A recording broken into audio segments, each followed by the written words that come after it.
Glória a Deus. Você deve ter já recebido a sua devocional dessa semana. Nós vamos decorrer na história através daquilo que o profeta Jeremias é usado por Deus durante a história para que o povo de Israel pudesse ser direcionado por Deus. E é interessante que a gente olha para a história do povo de Israel, obrigado. E a gente percebe dentro dessa devocional, eu já fiz ela inteira, para poder também pregar nessa manhã e nessa noite, de um Deus que continua se movendo na história, de um Deus que usa pessoas que são parecidas com a gente. O Senhor usa pessoas em que nós até mesmo não acreditaríamos se olhássemos e percebêssemos que Ele usou. Interessante aqui na história, esses homens se colocam realmente como indignos, esses homens se colocam como incapazes, esses homens reconhecem as suas limitações, esses homens realmente percebem que há um Deus que governa sobre tudo e sobre todos, e eles então sentem na pele a dor, e vocês vão perceber que os profetas, eles acabam experimentando daquilo que é o sentimento de Deus para com o seu povo, daquilo que Deus planeja para uma vida de comunhão com Ele, de intimidade, mas que no decorrer da história, esse povo vai se distanciando. Ontem nós estivemos ali na cidade de Ubirajara e a Carla ministrou a palavra de Deus para o grupo de senhoras, de irmãs daquela igreja. E fazia tempo que eu não participava. Eu fiquei lembrando de algumas pessoas aqui da igreja. Gente, essa toalhinha não é minha. É que aparece toalhas aqui. A Carla falou: Joézer, não deixa aparecer, mas não tem como, né? Eu acho que foi a Luciane que trouxe essa toalhinha, mas ela está salvando a minha vida. Mas é de uma galinha pintadinha aqui. E eu comecei a recordar, porque essa é uma igreja muito viva também, e que eles ainda fazem esses congressos, e tinha muita gente de fora quando nós chegamos, e o pastor nos recebeu com muita alegria, né, a Igreja Presbiteriana Renovada de Ubirajara, e ele disse assim: olha, pastor, pode entregar a palavra para vocês 15 para as 9. Eu falei: Jesus amado, que horas que vai acabar esse culto? 15 para as 9, a gente já está quase terminando. E eu falei: fique em paz, irmão. Aí ele falou: não, se quiser antes eu dou um jeito aqui, é que tem muita programação e bastante gente de fora. Eu falei: irmão, fica tranquilo, fique em paz. Queridos, e a gente via aquele grupo de irmãs, de várias igrejas, cantando, adorando o Senhor. E a gente tinha... A Carla perguntou para mim, falou: amor, lá, como é que é lá? Tem que usar saia? Eu falei: amor, eu acho que não, né? Vai com uma roupa. Então ela foi de calça. Quando chegou, não tinha ninguém de calça comprida. Ela falou: amor, o que você fez comigo? Eu falei: nós viemos aqui para ser usados pelo Senhor. Você de calça ou de saia, quem vai falar é o Espírito Santo de Deus, e Deus vai te usar. Eu tenho certeza disso. E eu acho que se ela tivesse de saia, ela ficaria mais atrapalhada, porque Deus usou poderosamente. E uma das coisas que Carla comentou ontem, que marcou sobre a viúva de Serepta, sobre a história da sua vida de milagres, é que em algum momento ela se esqueceu. O milagre se tornou uma coisa tão comum na vida dela, daquilo que Deus usou o profeta Elias para fazer, que agora ela começa a viver normalmente, sem aquela dependência de Deus, confiando nas suas próprias capacidades. E eu quero dizer novamente, e repito as palavras de Carla, cuidado quando tudo está bem na sua vida. Cuidado quando a bonança chega sobre o barco da sua existência, da sua vida, porque são nesses momentos em que a gente acha que é capaz, a gente acha que pode, e a gente começa a relaxar na vida espiritual, e aí nós percebemos essas mesmas falhas no povo de Israel, que no momento de desespero ele recorre ao Senhor, eles recorrem aos sacerdotes, mas quando tudo está bem, o povo de Israel começa novamente a andar com as suas próprias pernas. E aí é onde há o grande perigo da comunidade de fé, da vida cristã, ela poder ser atingida pelo desânimo, pelo esfriamento espiritual, por nós acharmos que somos capazes de caminharmos sozinhos e nos esquecermos que é um Deus que deseja estar conosco em todos os momentos. Quando Jesus diz que ele iria aos céus e que ele enviaria o Consolador, ele disse, foi Jesus que disse, que ele estaria conosco todos os dias. Louvado seja o nome de Jesus. Então, se ele está conosco nos dias difíceis, e a gente se lembra, e essa foi uma semana difícil, como as outras, meu coração está pesaroso com um colega de trabalho da Casa da Cultura que perdeu sua filhinha, um bebezinho, ontem à noite. Nós vamos orar pelo Fragoli, André Fregoni, né?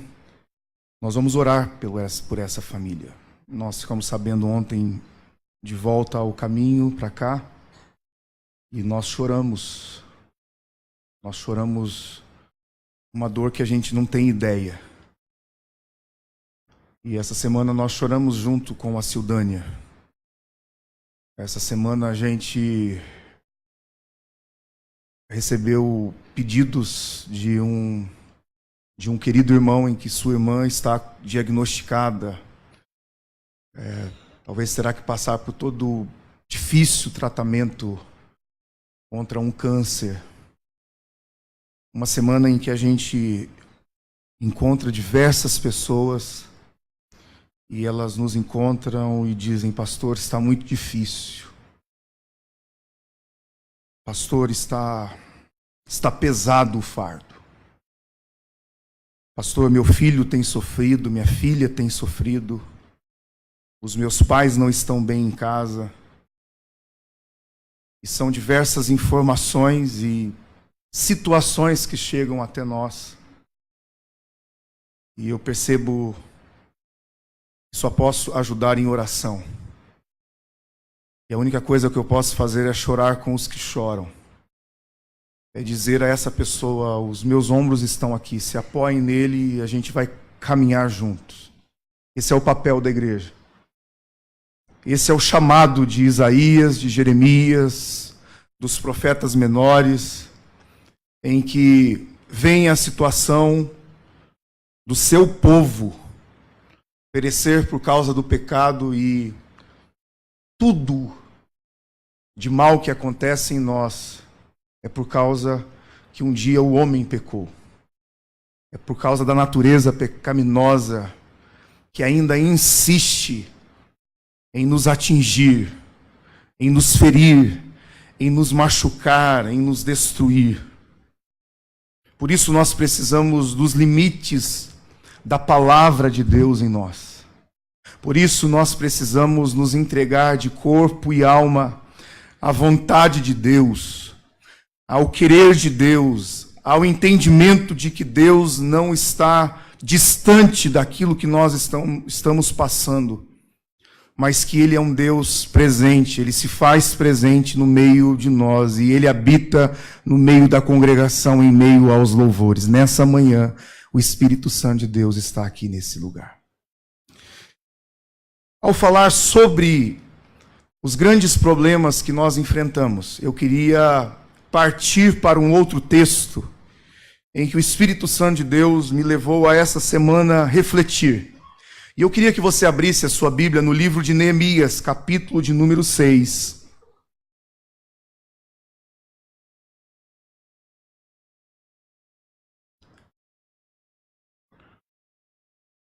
E eu gostaria de, nessa história, que é uma história que se compara a esses desafios que essa semana a gente vai encontrar ao longo da devocional, que vai falar sobre um povo que se desvia, que se rebela. Nós vamos ouvir sobre um povo que tem um coração obstinado por as suas próprias vontades. Nós vamos perceber o propósito de Deus sendo revelado e agindo no povo de Israel. Nós vamos perceber que há falsos profetas, há o joio misturado com o trigo, há algumas coisas que fogem da nossa capacidade, porque é o Senhor que decide fazer e refazer alianças com o seu povo. E esse mesmo Deus que faz aliança, Ele sabe que a gente é condicionado a quebrar as alianças, a se rebelar, a sair fora do propósito, a se esquecer dos seus feitos, dos seus maravilhosos feitos. E durante toda essa semana nós vamos perceber que há um Deus que tem um grande amor para com as nossas vidas e que Ele pode nos dar esperança. Mas essa história vai nos mostrar, e você conhece a história de Neemias, vocês conhecem a história desse homem que não fica parado ao saber que o seu povo está perecendo, e perecendo porque desobedeceu, mas não é por conta disso que, por ele estar num bom momento da sua vida. Perceba isso, Neemias, ele está em um bom momento da sua vida, mesmo sendo cativo, mesmo estando em uma outra nação, mesmo sendo um empregado, mesmo sendo um servente do rei, fazendo parte, mas ele está num bom momento da sua vida. Não lhe falta comida, não lhe falta água, não lhe falta a moradia. Eu tenho certeza que ele pode até mesmo usufruir de coisas boas. Eu me recordo de uma certa ocasião em que eu trabalhava como garçom em uma agência e eu fui colocado para servir um jantar em que a Rainha Elizabeth estaria, mas eu não fiquei no salão que ela estava, mas eu fiz parte da equipe e como era um lugar muito grande, nós ficamos divididos.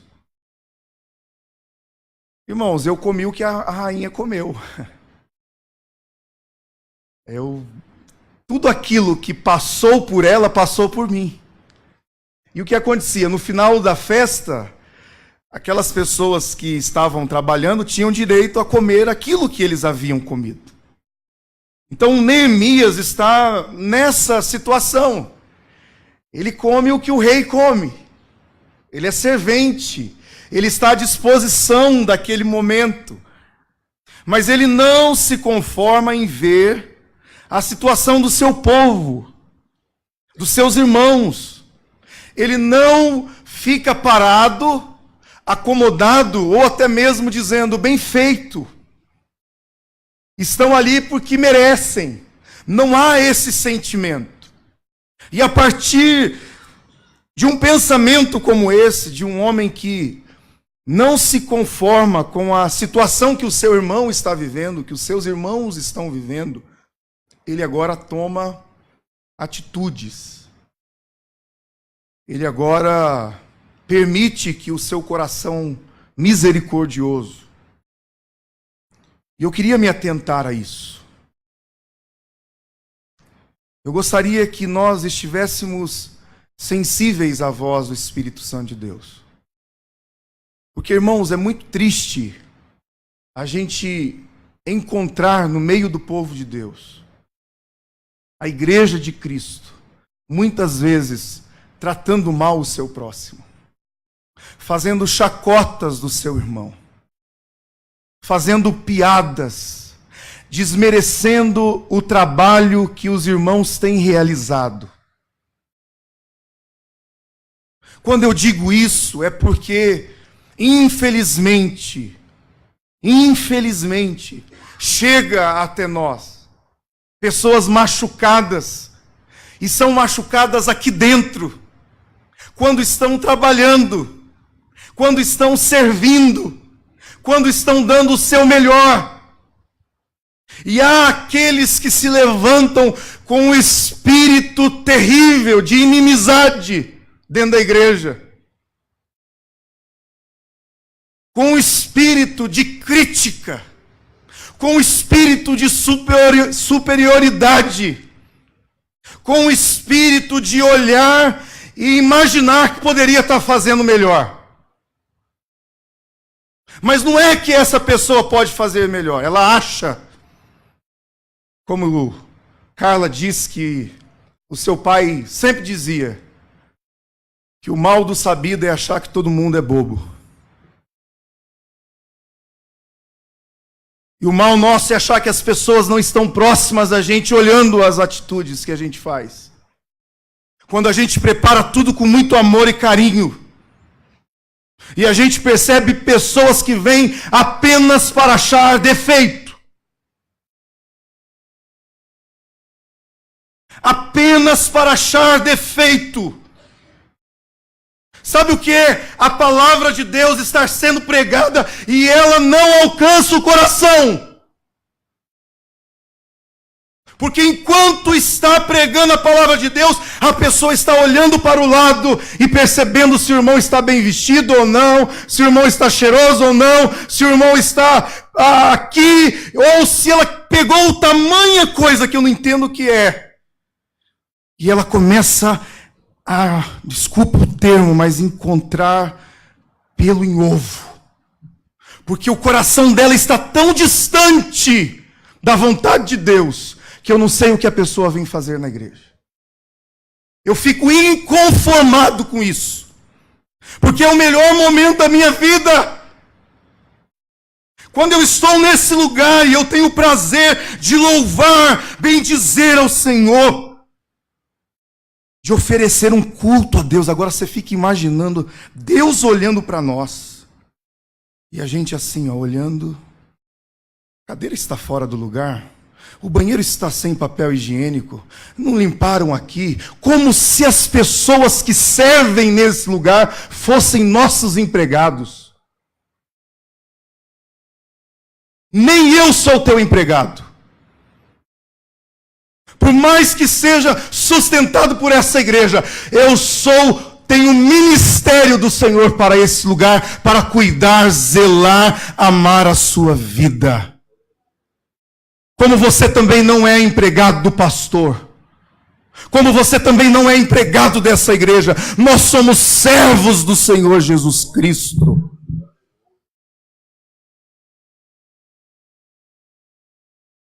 Vamos ao texto. Talvez não fosse isso que você gostaria de ouvir e talvez você não merecia ouvir isso. Mas eu quero te dizer que aquele que está em pé precisa cuidar para não cair. Quantos estão em pé nessa manhã, diga amém. Louvado seja o nome do Senhor Jesus. E nós nos manteremos em pé pela graça de Deus. E para nos mantermos em pé, o Senhor deseja corrigir aqueles a quem Ele ama. O texto diz assim: tendo ouvido Sambalate, Tobias, Gesem, o Arábio e o resto dos nossos inimigos que eu tinha edificado o muro e que nele já não havia nenhuma brecha. Preste atenção. Ainda que até este tempo não tinha posto as portas nos portais, Sambalate e Gesem mandaram-me dizer: vem, encontremo-nos nas aldeias, no vale de Ono. Porém, intentavam fazer-me o mal. Enviei-lhes mensageiros a dizer: estou fazendo grande obra, de modo que não poderei descer. Por que cessaria a obra enquanto deixasse e fosse ter convosco? Curve sua cabeça, vamos orar uma vez mais.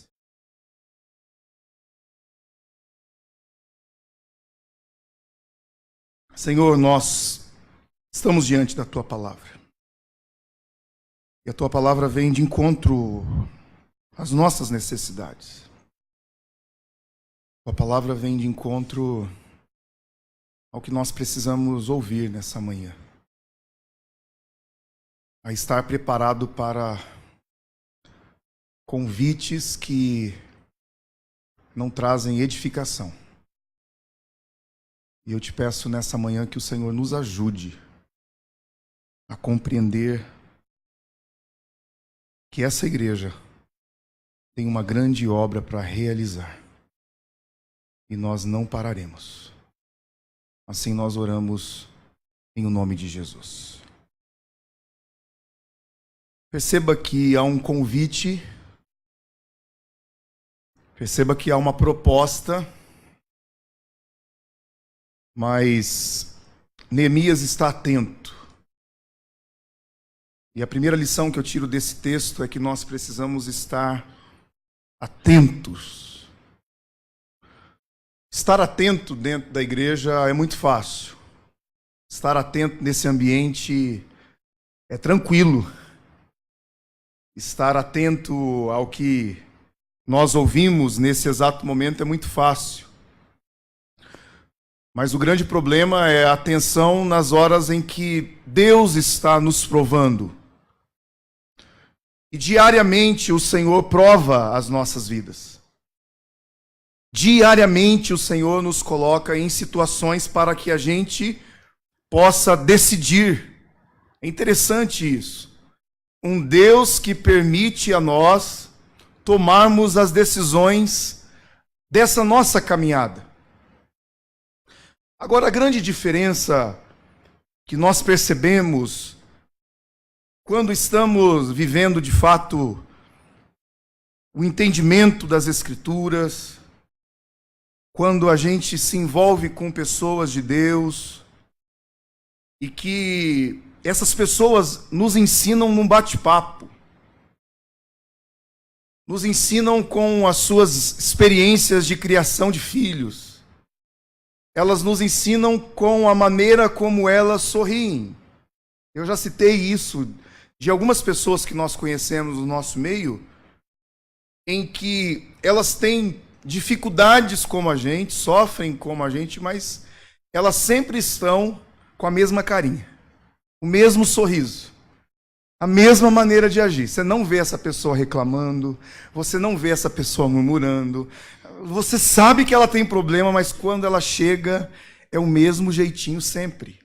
Isso eu chamo personalidade. É a personalidade da pessoa, é a maneira como ela decidiu também agir. Esse dia atrás nós estávamos, eu até contei essa experiência, e esse irmão, ele pinta o cabelo, né? Eu ainda não tive coragem de pintar, eu acho que eu não vou. Viu, Ederaldo? Eu e você, nós vamos manter a barba branca. Não tenho nada contra, eu acho que se a pessoa se sente bem pintando o cabelo, não tem problema. Eu acho que eu sempre tive bastante cabelo branco aqui e eu achei que eu ia ficar igual o André, né? O André não está aqui cedo aqui, depois vocês contam para ele aí. Mas eu tô bem assim. Minha mulher não reclamou, nunca quis passar tinta no meu cabelo e tal. E aí a filha gravou ela pintando o cabelo dele e ela disse: ele estava bravo aqui. Mas a gente deu tanta risada porque ele assim, na maior naturalidade, ele não estava brigando, mas elas estavam dizendo: esse é o meu pai bravo. E ele dizia assim: ô menina teimosa, não foi essa cor que eu pedi para pintar. Vai ficar feio. Não, pai, vai ficar bonito. E ele estava brigando. Ô filha, você vai ter que pintar o cabelo do pai de novo, porque não vai ficar bom nessa cor. Tinha um outro irmão comigo que ele falou: olha, eu já tinha aí saído, já tinha chutado a cadeira, já tinha brigado com o filho e tal. São essas coisas que nos ensinam que vale a pena a gente ficar explodindo quando a gente encontra algumas situações. Eu já errei muito por causa da personalidade, gritar e brigar e achar que está com razão e achar que a voz mais alta resolve a situação, e aí depois você vai aprender que a voz mais alta é a que perde a razão, que aí depois você tem que pedir perdão, que aí você depois tem que voltar atrás, porque não é dessa maneira. A gente pode discutir no campo de ideias, mas se você parte para a ignorância, você já perdeu a razão daquilo. E eu sei que Deus está falando com um monte de gente aqui, e um monte de cotovelada pode ser dada agora também, e pode olhar para o lado e dizer, aí, tá ouvindo? E a vida vai dessa maneira. A gente é assim, muitos ainda estão nesse processo, muitos ainda vêm no pastor e diz, pastor, e o remedinho? Como que é o nome mesmo? Meu marido ainda está precisando tomar esse remedinho. Aquilo que a gente encontra em Neemias, diante de um momento em que ele está vivendo, e é justamente sobre isso que eu gostaria de compartilhar com vocês nessa manhã, bem rápido. Neemias está trabalhando por uma obra que o Senhor colocou no seu coração.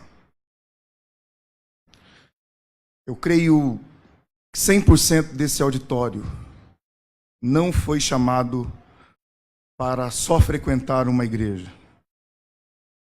Eu creio 100% que se nós somos discípulos de Jesus Cristo, durante toda a nossa semana, o Senhor nos usará para o reino de Deus, para que a gente possa realizar algo no reino de Deus.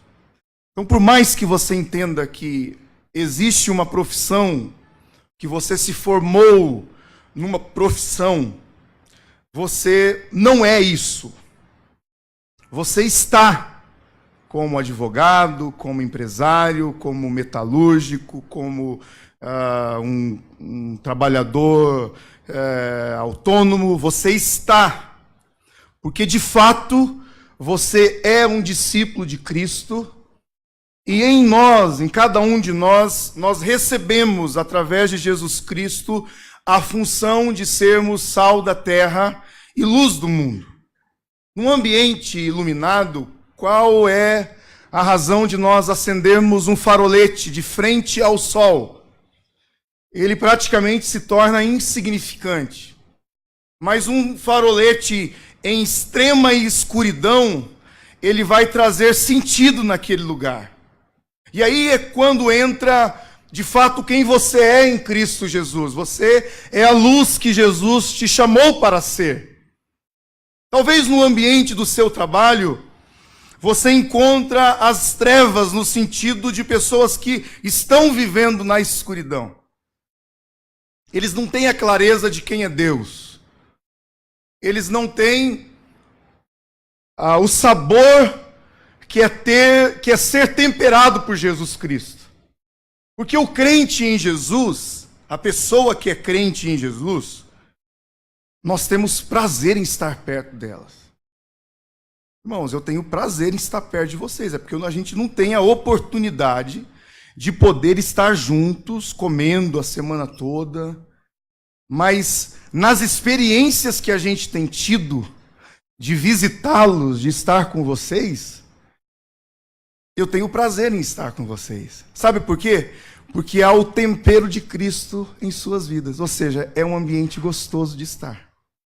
Quem aqui de mulher já salgou a comida e não teve jeito, não desceu? Né?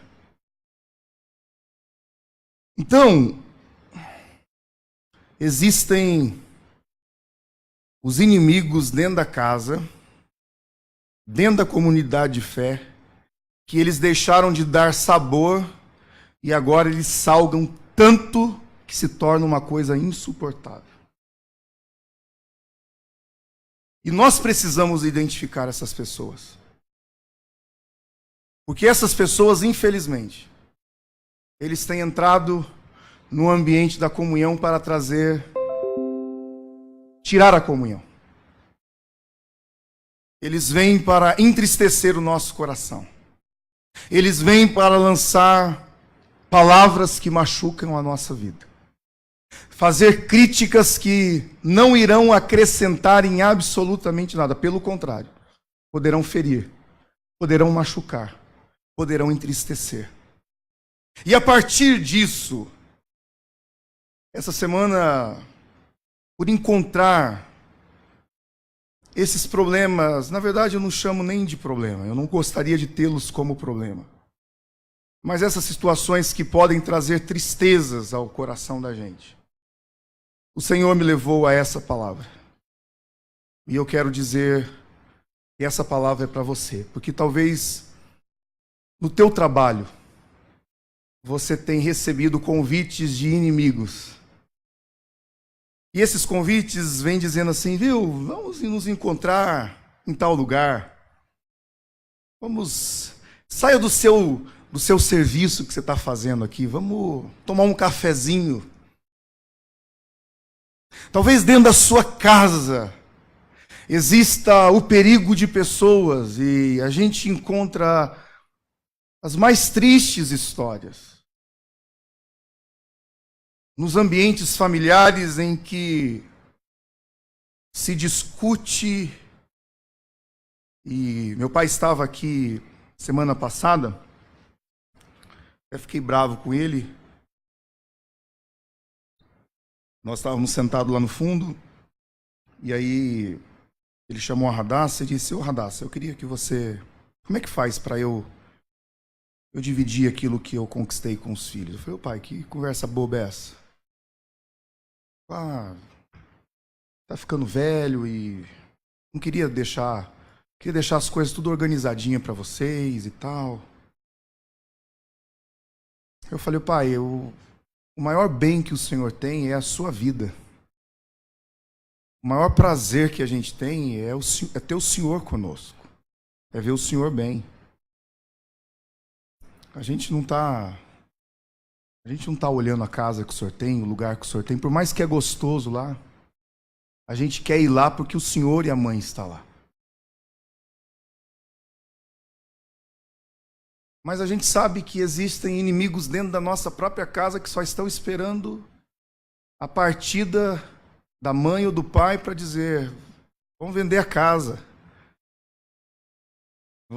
Quero a minha parte. E essas pessoas nos chamam para uma conversa. Vamos discutir tal situação. Mas elas querem nos tirar do foco daquilo que Deus nos colocou a fazer. Deus te colocou no lugar certo, na família certa, no trabalho, talvez aos seus olhos não é o trabalho certo, não é um ambiente que talvez você sonha, mas entenda que nesse exato momento foi Deus que permitiu que você estivesse nesse ambiente e Ele está dizendo, há uma obra para você realizar nesse lugar.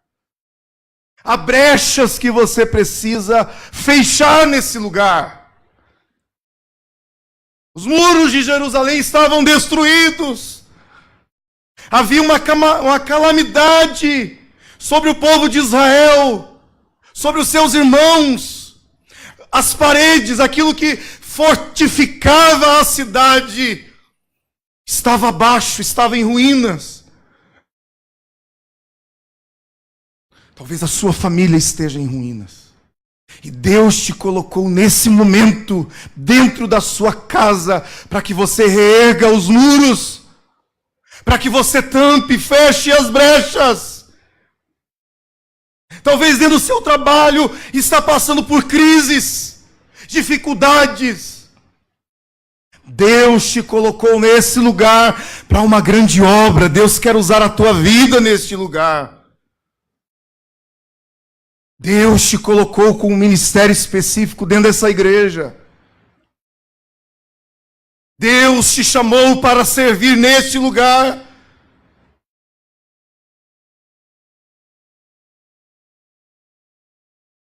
Nós havíamos combinado com alguns irmãos e aí a gente juntou prato para comer junto. E aí quando eu percebi o grupo de irmãos que estavam, Eu falei, Senhor, eu estou diante de uma promessa do Senhor aqui. A gente estava conversando e de repente veio assim, ó, na minha memória, as promessas que Deus havia dito. Daquelas famílias que nós estávamos reunidos, todos haviam sido dessa comunidade. Deus permitiu que fossem para um outro lugar para aprender, para servir. E nós ouvimos aqui de vários homens de Deus que o Senhor dizia, eu trarei aqueles que saíram. Foi Deus. E aí, eu comecei a olhar eles e eu disse, puxa vida, eu não fui na casa de ninguém. E quando essas pessoas começavam a entrar pelas portas da igreja, eu falava, ó Deus trabalhando aí. Ó Deus trabalhando aí. Ó Deus trabalhando aí. Deus começou a trazer. E Ele tem trazido. E a gente tem a humildade sempre de reconhecer que não é obra do pastor Joézer, do pastor Guilherme, do conselho da igreja, porque a gente aí olha as nossas limitações, a gente olha as nossas fragilidades, a gente olha a nossa capacidade que realmente não existe em poder acrescentar um côvado, 1 metro, absolutamente nada da nossa vida, e a gente entende que é obra do Espírito Santo sobre a vida dessa igreja, e Ele traz, e Ele faz, e Ele continuará fazendo para a sua glória. Mas sabe uma coisa que nós fizemos? Nós começamos a trabalhar. Nós começamos a trabalhar. Nós decidimos a não ouvir as investidas. Nós decidimos não parar aquilo que nós estávamos realizando. E foi a palavra de Deus para o meu coração nessa semana. Não pare o que você está fazendo. Não pare o que você está fazendo. Não perca o seu tempo para ouvir quem não quer compromisso com a minha obra. Sambalate, Tobias, Gesem não queriam compromisso. Pelo contrário, eles não queriam que a obra terminasse. E aí eles são sagazes. E aí eles fazem esses convites perigosos a nós. Cuidado, jovens, com os convites. Cuidado, juventude, com os convites. Cuidado, casal, com os convites. Cuidado, mãe, com os convites. Cuidado, pai, com os convites. Cuidado, igreja, com os convites. Porque a intenção desses homens era de intentar fazer o mal contra eles. Deus já havia colocado no coração de Neemias a intenção deles. A segunda lição que eu tiro dessa palavra, a primeira é que nós precisamos estar atentos. E a segunda é que nós precisamos ter a sensibilidade daqueles que nos convidam e perceber que ali pode haver uma cilada.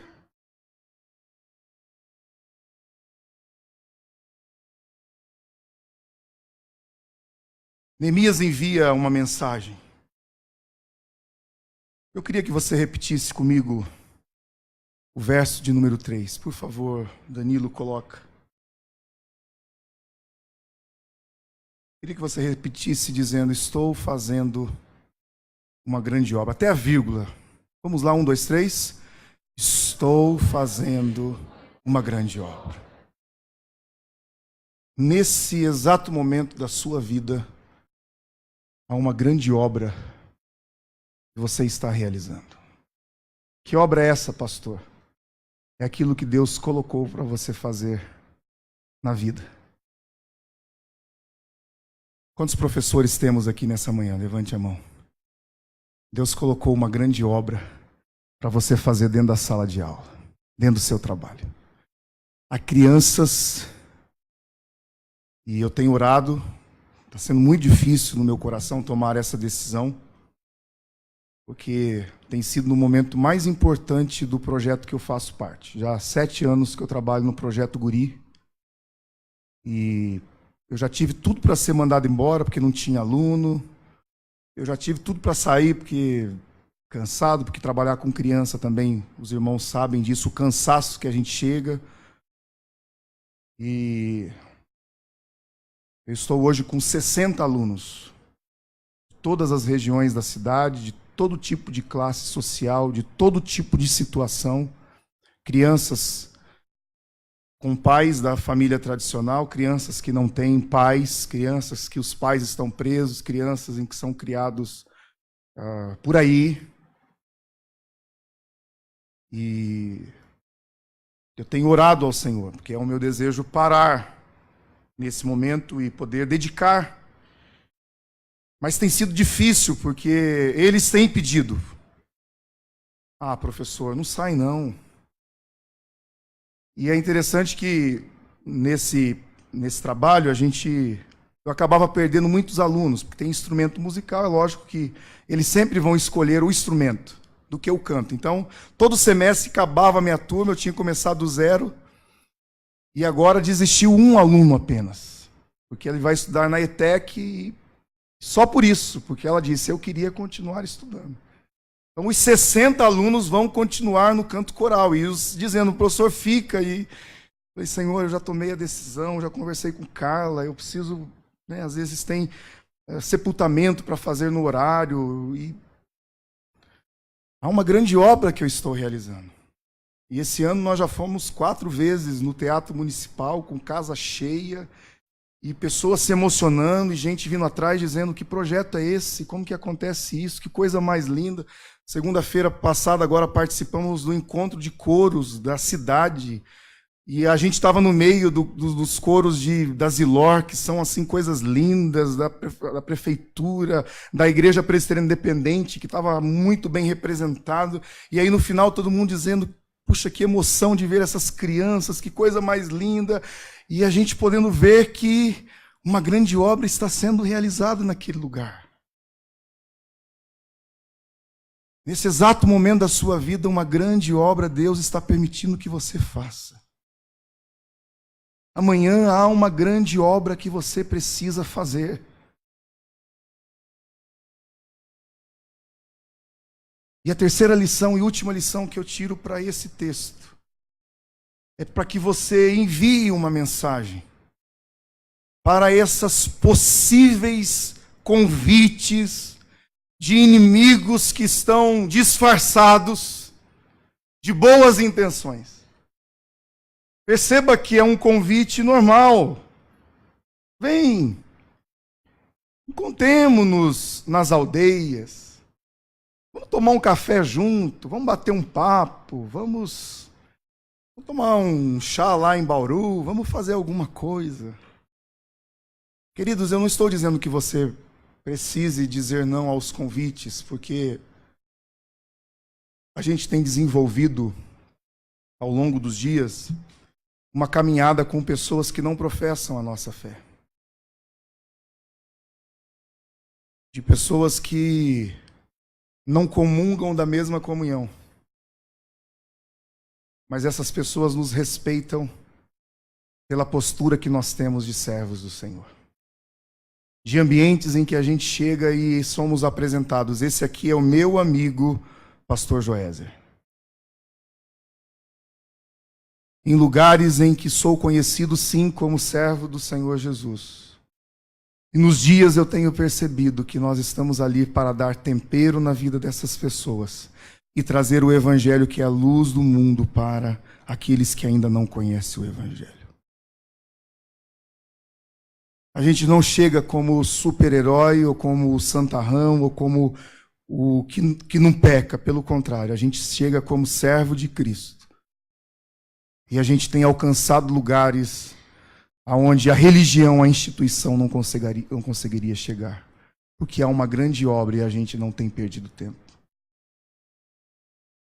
Eu queria desafiar você a olhar para quem está perto de você e dizer assim: não se preocupe com o que andam falando aí, não.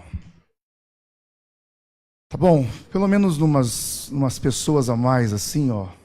Viu? Não preocupa do que estão falando, não. Ô, João, não preocupa com o que estão falando por aí, não. Viu, Rita? Descansa, não fica preocupada com o que estão fazendo. Paulinho, ó, descansa no Senhor. Sérgio, não perca tempo com o que andam falando aí. Viu, Sildânia? Fica tranquila. Marcelo, ó, trabalha em paz, não para de montar portão aí, continua fazendo o que Deus te chamou. Viu, Pereira? Não dá ouvido, não permita que os ladrões da paz... Não tem, Valdemir, uns ladrões da paz no serviço assim, que os caras parecem que faz de pirraça. Você conhece gente pirracenta? Quem conhece? Eu tenho uma pirracenta na família. Ela está aqui do meu lado, aqui, ó. Vânia e eu pirraça o tempo todo. Se encontra, a gente já se pirraça. Mas é uma pirraça boa, a gente não perde a comunhão por causa disso. Mas tem gente que é pirracenta. Já viu criança pirracenta? A gente dá até um desconto ainda, né, Luiz?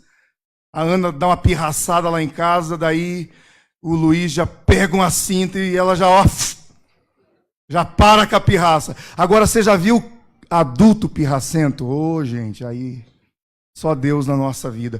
Mas tem gente que foi levantado para pirraçar, gente. E aí eles vêm com essa conversinha, com um convite para a gente ir para a aldeia, para a gente ir para um ambiente, para eles intentarem o mal. Mas eu quero te dizer que a vitória é nossa em Cristo Jesus, o nosso Senhor. Deus nos dará a sensibilidade de não perder tempo com pessoas que intentam contra nós. Receba essa palavra com muito amor, com muito temor no seu coração. O pastor local, e eu aprendi isso com o meu pai, aprendi muitas coisas interessantes, importantes para a vida.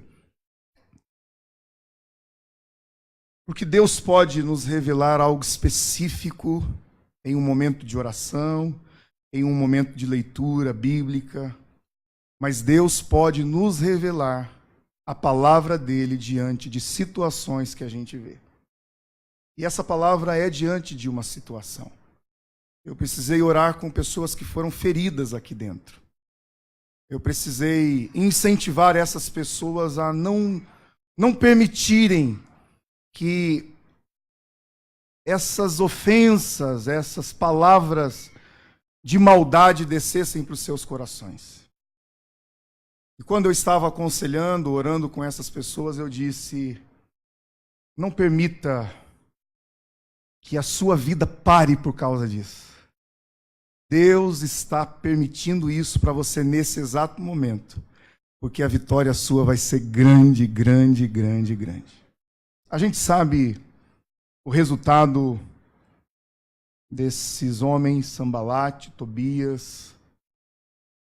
A gente sabe através dos salmistas, todos aqueles que se levantam contra os filhos do Senhor. Aqueles que são pai vão entender muito bem isso. Você não deixa ninguém fazer mal com seu filho. Na nossa natureza humana, a gente não deixa ninguém fazer nada contra o nosso filho. Não é assim, irmão Daniel? Ah, se imaginar que tem um rapazinho de olho na Bia, o Daniel sai na hora do trabalho lá. Aí ele sai. Ele já busca a Bia onde tiver. Queridos, o sentimento que eu tenho de Deus em relação a mim e a você que é filho dele, ele não vai deixar barato se alguém tentar fazer mal contra você. Ele é um pai que cuida dos seus filhos. Eu não estou dizendo que Deus ele vai tratar o mal com o mal, mas Deus não vai deixar que o mal aconteça na sua vida. Ele guardará de todo o mal. Ele guardará a nossa entrada e a nossa saída, desde agora e para sempre. Eu convido você a ficar em pé nesse instante para